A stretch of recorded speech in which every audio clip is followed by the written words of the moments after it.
Hi everyone, welcome back to my channel. Last year I read the book The 12-Week Year and I really liked the concepts in the book. So this year I've been trying them out. I've just finished my first 12-week block. So today in this video I'm going to share the things I've learned and what I'm expecting in the next 12 weeks. As usual, I'll be cooking in my kitchen as I explain. Now, I've just got back from a work trip and as you can probably tell, I've caught a cold.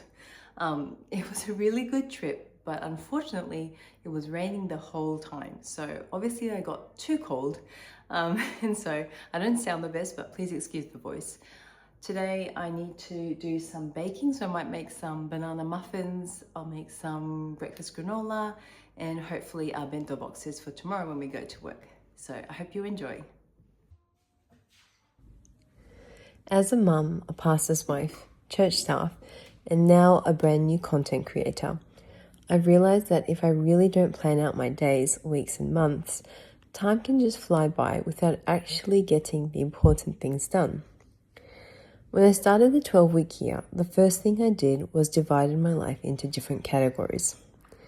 For me, that looked like mum life, work, ministry, content creation, and a few others. And in each category, I wrote down what I wanted to accomplish in the next 12 weeks. Just writing everything down is so helpful. It takes the mental load off and helps you actually see what you're aiming for. Once I have those main goals written down, I then break them down into smaller steps. I'll ask things like, how am I actually going to achieve this in 12 weeks? Or, what would I need to do daily or weekly to make this happen? And then I write those things down too. For example, if my goal was to lose 5 kilos in 12 weeks, I would then figure out what that would require. That might mean eating around 1,700 calories a day, doing strength training 3 times a week, and going for a 30-minute walk each day. Then I take it one step further and actually schedule those things into my diary. So instead of deciding every day what I'm going to eat or when I'll work out, it's already planned. I just follow what I've already decided. That part has helped me a lot, just not having to think about it every day. So, how has the 12-week year actually helped me? I think the biggest thing for me has been only needing to focus on 12 weeks instead of 12 months. When I used to plan for a whole year, I would often lose track of my goals after a few months. But with this, I'm only thinking about the next 3 months. I can set goals, review them, adjust, and then start fresh again.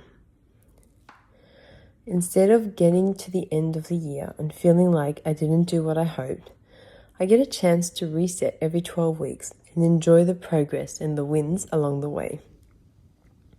Looking back at the first 12 weeks of this year, I'm really happy with how it went. I was able to accomplish the goals I set, but also because I was more focused, I actually got more done than I expected. What's interesting is that I didn't have any more time than last year.